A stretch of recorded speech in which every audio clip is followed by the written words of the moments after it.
Bismillahirrahmanirrahim. Assalamualaikum warahmatullahi wabarakatuh.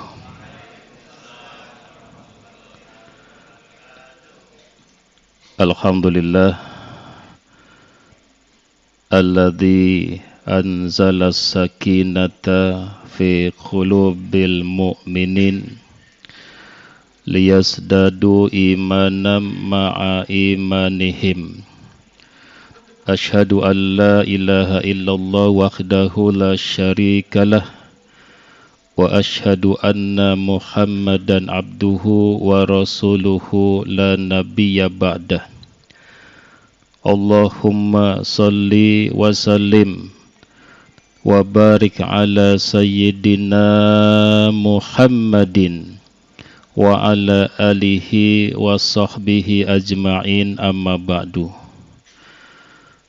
Yang saya hormati segenap pengurus DKM Masjid Jami Baitul Muttaqin, yang saya hormati para sesepuh, orang-orang tua saya, guru-guru saya, dan seluruh jamaah sekalian, yang mudah-mudahan kita semua yang hadir pada malam ini semuanya dirahmati dan diberkahi Allah Subhanahu wa Ta'ala.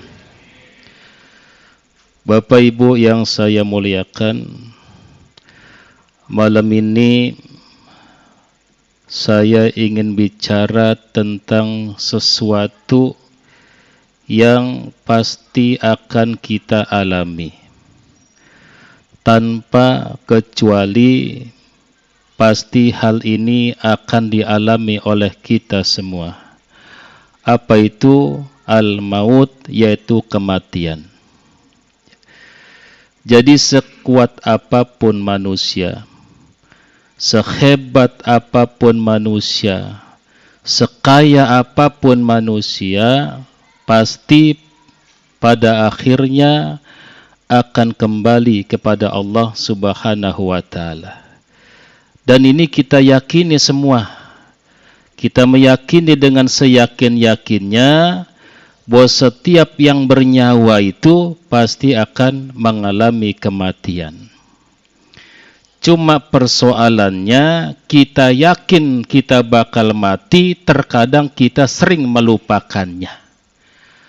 Maka itu Allah sebutkan di dalam Al-Quran ada 3 surah yang diawali dengan kalimat kullu nafsin dha'iqatul maut. Kita bisa lihat surat Ali Imran 185, kemudian surat Al-Anbiya ayat 35, dan surah Al-Ankabut ayat 57. Ini ayat diawali dengan kullu nafsin dha'iqatul maut. Kenapa Allah ulang sampai 3 kali? Karena manusia itu sering lupa kepada yang namanya kematian. Ya, kadang-kadang orang sibuk ame dunia, cari dunia, lupa ame yang namanya mati. Jadi seolah-olah di dunia itulah kesenangan yang sebenarnya, kebahagiaan yang sebenarnya. Dia lupa mencari bekal di dalam menghadapi kematian itu sendiri.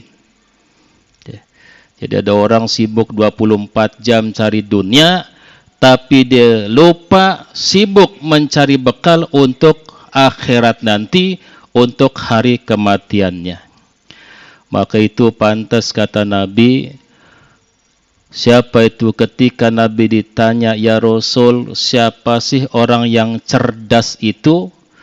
Maka Nabi mengatakan, aktsaruhum lil mauti dzikra.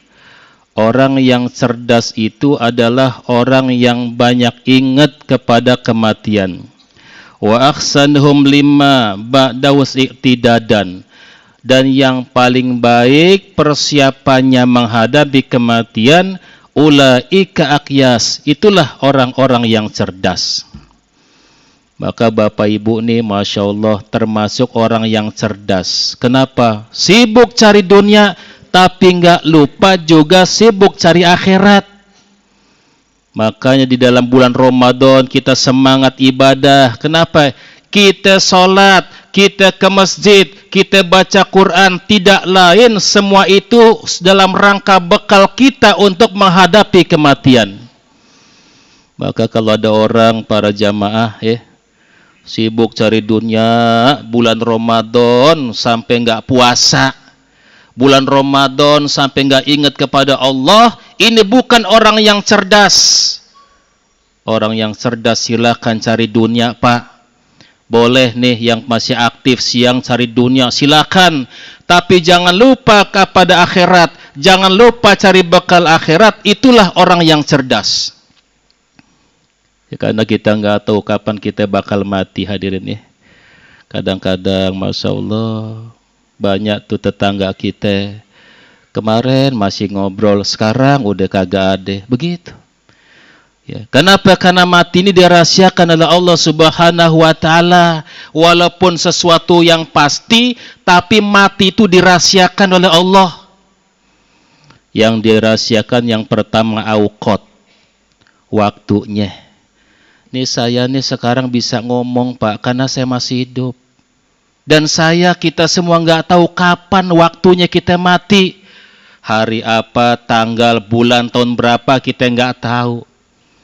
Dan sengaja Allah tidak kasih tahu, hadirin. Kenapa? Kalau tahu, hadirin, kita nggak bisa melakukan apapun. Kita nggak mungkin bisa beraktivitas seperti sekarang ini kalau kita sudah tahu kapan kita bakal mati. Gampangnya nih contoh ya. Seandainya Bapak Ibu nih kita tahu meninggal minggu depan, kira-kira masih semangat kerja apa kagak? Kagak. Bu, Ibu nih misalnya tahu meninggal minggu depan, kira-kira diajak beli emas sama suami masih mau apa kagak? Hah? Diajak ke mall masih mau apa kagak? Wah, Masya Allah, udah nggak mikirin dunia. Ya Allah, saya minggu depan mau meninggal, udah nggak senang lagi, bahkan nggak nafsu makan. Kenapa? Oh, minggu depan tahu bakal mati tuh. Makanya sekarang kita masih nafsu makan ya. Masih senang ke mall, masih senang jalan-jalan. Sebab kita nggak tahu kapan kita bakal mati. Kalau kita tahu kapan kita bakal mati, Pak, Masya Allah, nggak ada gairah hidup. Makanya mati rasa rahasia. Maka kita wajib bersiap-siap diri. Kapanpun Allah akan ambil kita. Yang kedua, amkan tempatnya dirahasiakan. Makanya Bapak Ibu kan nggak tahu nih meninggal di mana. Maka kita pergi kemanapun tenang. Ini contoh Bapak-Bapak, misal nih maaf ya, Bapak tahu meninggalnya di Bandung, misal. Tiba-tiba ada proyek, Pak. Ada proyek nilainya miliaran di Bandung. Kira-kira datang nggak ke Bandung? Kagak bakal, saudara. Ya. Bapak dipanggil, ada orang, Pak, datang kemari ke Bandung. Ini ada rezeki nih, ada 5 juta, ada 100 juta, tolong ambil ke Bandung. Nggak bakal mau ke Bandung. Kenapa? Kita tahu kita meninggal di Bandung. Nggak bakal mau, saudara. Jadi orang kalau udah tahu kemana bakal meninggalnya kapan, nggak bakal tenang hidupnya. Yang paling repot seandainya nih, ini walaupun bagus ya. Ini bagus nih. Kita tahu nih, kita bakal meninggal di masjid. Ini yang bahaya nih. Nggak bakal lagi kita masuk masjid, betul nggak? Padahal meninggal di masjid bagus nggak? Kita lagi sholat meninggal di masjid bagus, tapi seandainya kita tahu meninggal di masjid, saya yakin nggak berani lagi ke masjid. Waduh, ya. Maka itu mati ini sesuatu yang pasti, tapi dirahasiakan oleh Allah Subhanahu wa Ta'ala. Yang ketiga, asbab mati itu dirahasiakan sebabnya. Bisa karena sakit, bisa karena kecelakaan, dan lain sebab-sebabnya. Tapi intinya, mati itu sesuatu yang pasti akan terjadi. Maka Masya Allah, ya, kita diberi hidup oleh Allah, ini satu nikmat yang besar. Apalagi kita dipertemukan dengan bulan Ramadan tahun ini. Ini nikmat besar, ini kesempatan yang Allah berikan kepada kita untuk memperbaiki diri. Sebab tahun depan belum ada jaminan Bapak Ibu kita bisa ketemu lagi Ramadan. Tuh ya. Makanya Masya Allah, yuk kita semangat sampai akhir Ramadan. Ini udah malam ke-8, jemaahnya berkurang atau nambah kira-kira nih? Berkurang kan ya? Tuh banyak yang kosong saya lihat tuh. Malam pertama bagaimana malam pertama? Penuh. Kadang-kadang sampai keluar tuh malam pertama. Bahkan di tempat saya tuh di Kemayoran, kalau malam pertama, malam kedua tuh, ibu-ibu belum tarawih udah naruh sejadah duluan. Kenapa? Takut nggak kebagian tempat. Tuh, saking apanya tuh? Saking penuhnya jemaah. Tapi nggak usah khawatir, nanti seminggu, 2 minggu udah mulai lega masjidnya. Alhamdulillah, ya. Nah, kita yang hadir malam ini saya ingatkan, mari kita isi Ramadan dengan sebaik-baiknya. Kenapa? Tahun depan belum tentu Allah pertemukan kita kembali dengan bulan Ramadan. Makanya kita diingatkan terus oleh Allah agar kita ingat kematian. Nah, Imam Ghazali dalam kitab Ihya Ulumuddin ada 3 hal manfaat orang yang ingat mati. Apa itu? Yang pertama, orang yang ingat mati takjilut taubah. Orang kalau ingat mati akan segera bertobat kepada Allah, dalam arti dia tinggalin tuh maksiat kalau dia ingat mati. Orang kalau ingat mati segera tobat kepada Allah. Dia tinggalkan perbuatan dosa. Ya Allah, saya ini enggak selamanya hidup di dunia masa maksiat terus, ya Allah. Dia mohon ampun kepada Allah. Kenapa? Kematian sudah terbayang di depan matanya. Makanya orang-orang yang maksiat, Pak, biasanya mereka itu orang yang lupa mati. Ada orang, Masya Allah, Pak, minum-minuman, main judi, berzina. Oh, luar biasa, tertawa, terbahak-bahak, gembira. Kenapa itu semua dilakukan? Disebabkan karena mereka lupa kepada apa yang namanya mati. Tapi kalau ingat mati, lihat temannya, ya Allah, meninggal. Lihat orang tuanya, saudaranya meninggal, dia ingat mati. Insya Allah, ta'jilu taubah, dia segera bertobat kepada Allah. Ini yang pertama. Yang kedua, orang yang ingat mati, kata Imam Ghazali, tasyadul ibadah, semangat ibadahnya. Rajin, Pak, ibadahnya. Kenapa? Dia yakin nanti yang meninggal yang dibawa bukan hartanya, rumahnya, mobilnya, uangnya, jabatannya, semua ditinggal. Yang dibawa ke alam kubur tidak lain adalah amal soleh yang dulu pernah dikerjakan di dunia. Ini kita sholat, hadirin, ya. Sholat tarawih, walaupun capek kita kerjain. Kenapa? Kita pengen selamat di akhirat. Tuh, alhamdulillah di sini 11, ya. 11 aja kadang-kadang masih ada yang terasa berat, betul nggak? Apalagi kalau imamnya kelamaan dikit, udah gerutu. Ada nggak yang begitu? Banyak. Kalau imamnya kelamaan dikit, Masya Allah, ibu-ibu di belakang, Masya Allah. Apa kata ibu-ibu? Kapan kelarnya? Ini sholat imam lama banget tuh, gitu, ya. Apalagi udah tren kadang-kadang orang tarawih maunya cepat-cepat, ya. Apalagi 11, insya Allah santai-santai aja. Ngapain buru-buru, saudara, ya. Ya, yang banyak kan 2-3 tuh, ya. Sekarang sih saya lihat nih, saya keliling tarawih tiap malam itu ada yang 2-3 banyak. Sekarang alhamdulillah.